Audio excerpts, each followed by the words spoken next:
Tiga hal ini menjadi sumber segala penyakit, segala musibah, segala keburukan. Apa itu? Yang pertama al-hasad. Hasad, orang hasud, ya, orang dengki, hasad. Katanya Al-Habib Ali bin Husain Al-Attas, pengarang Tajul A'ras, di dalam kitabnya, Allah Subhanahu wa taala memerintahkan Rasulullah untuk meminta perlindungan dari syaitan, begitu juga meminta perlindungan dari orang yang hasud. Wah, kok bisa? Nah, kita hampir setiap hari baca surat Al-Falaq. Wa min syarri hasidin idza hasad. Ini perlindungan, ini doa. Jangan sampai ya Allah kita kena mata orang yang hasud, yang dengki, yang benci sama kita. Karena ini musibah. Ini sebuah musibah. Ini kayaknya sudah ada nih. Tahu belum? Ya, waria.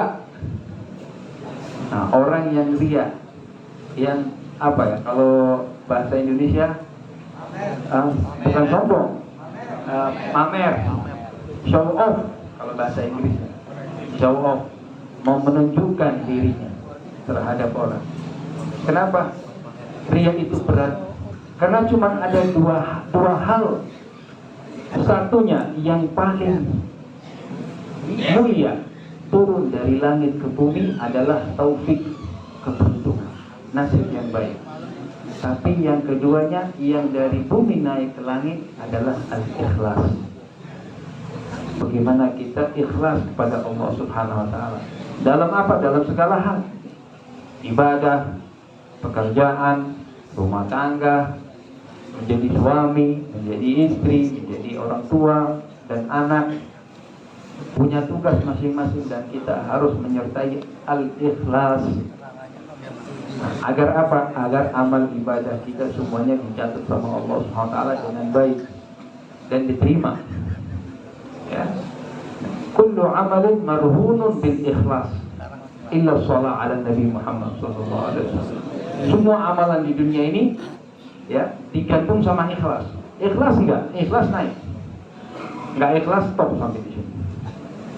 Kecuali salawat kepada baginda Nabi Muhammad sallallahu alaihi wasallam. Sampai kita riak saja, biar saya disebut tukang salawat depan orang.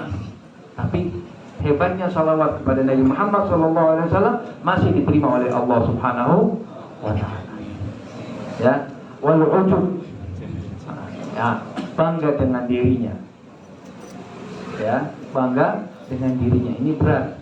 Saya yang buat, saya yang bikin, gara-gara saya semuanya. Nah, kenapa? Saya itu yang pertama kali menyebutkan saya itu adalah syaitan. Kapan? Ketika Allah Subhanahu wa taala memerintahkan syaitan bersujud kepada Nabi Adam, syaitan menolak. Apa dia bilang? Ana, saya. Khalaqtani min narin wa khalaqtahu min tin. Jadi kata-kata saya itu bahaya. Ingat, yang pertama kali bilang saya itu adalah syaitan. Saya. Ya. Jangan bangga dengan saya. Jangan bangga dengan kata-kata itu. Karena itu bahaya. Takut kita terjerumus seperti iblis terjerumus ke api nerakanya Allah Subhanahu wa taala. Fastahid fi tathhiri qalbika minha. Ini masih ada berapa menit lagi? 5 menit. Saya mau bawa satu cerita tentang hasad. Jadi zamannya Amirul Mukminin Khalifah Muhammad, anaknya Harun al-Rashid Al-Mu'tasim Billah, seorang khalifah. Dia mempunyai orang yang sangat dekat, bukan menterinya, bukan ahli hukumnya, teman, tapi sangat dekat dan sangat bijak. Sampai-sampai dia kalau mau masuk ke ruangan khalifah tidak perlu ketok pintu lagi, saking dekatnya.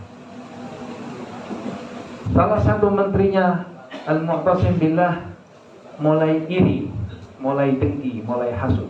Itu penyakit. Saya bilang, wah ini orang bahaya buat saya. Kalau si khalifah nanti dikuasai, saya tidak dapat apa-apa dari khalifah. Kenapa? Ini orang sangat dekat, hampir setiap hari duduk bareng, ketawa bareng, diberi nasihat, dikasih nasihat dan sebagainya, sama khalifah diterima. Suatu hari si menteri ini ketemu khalifah, beliau bilang, wahai khalifah, temanmu itu sangat kurang ajar. Kenapa? Dia di luar istana, dia suka ngomongin khalifah. Dia bilang, saya hampir setiap hari duduk sama khalifah, dan khalifah bau mulutnya bau sekali, tidak wangi. Masa begitu, kata khalifah? Iya, nanti saya mau lihat, saya mau buktikan. Baik. Di esok harinya si menteri ini pintar.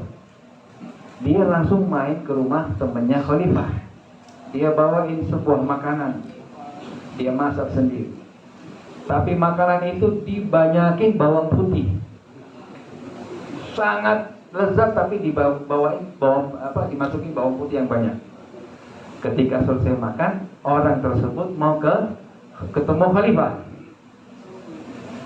Dinasihatin sama menterinya, kamu tadi habis makan makanan yang begitu banyak bawang putihnya, hati-hati khalifah nanti mencium. Nanti kamu kalau dekat sama khalifah, kamu tutup kamu punya mulut. Oh iya betul. Akhirnya ketemu sama khalifah, ngobrol-ngobrol, tambah dekat, dia ingat omongannya si menteri. Dia tutup mulutnya begini. Khalifah melihat, marah khalifah, marah. Tapi ketika dia marah, khalifah menulis surat. Saking sayangnya khalifah sama ini, menulis surat, gak dikasih tahu apa isinya. Dia bilang, wahai temanku, kamu bawa surat ini kepada seseorang, alamatnya di sini. Isinya surat ini adalah apa? Kalau orang saya sampai, bunuhlah ini orang, eksekusi dia.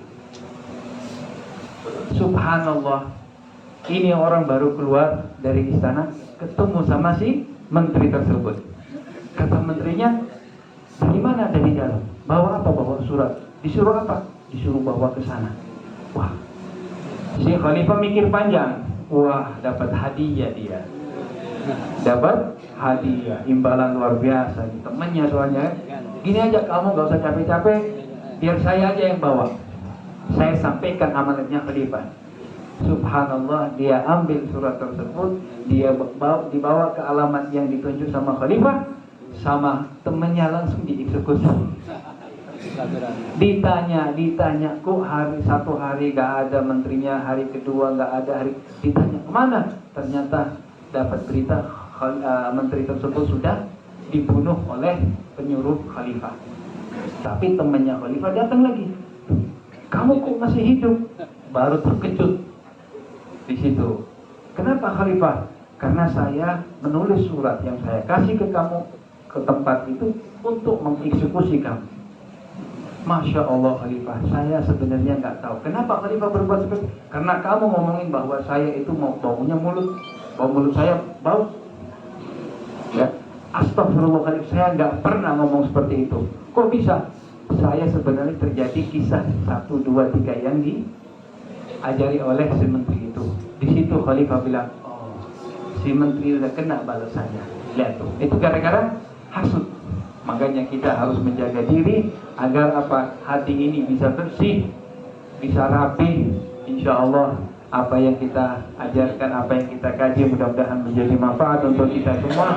Apalagi yang diajarkan oleh Kiai Saman Mai, mudah-mudahan bermanfaat untuk kita semua. Wabillahi taufiq wal hidayah, wabillahi wal inayah. Wassalamualaikum warahmatullahi wabarakatuh.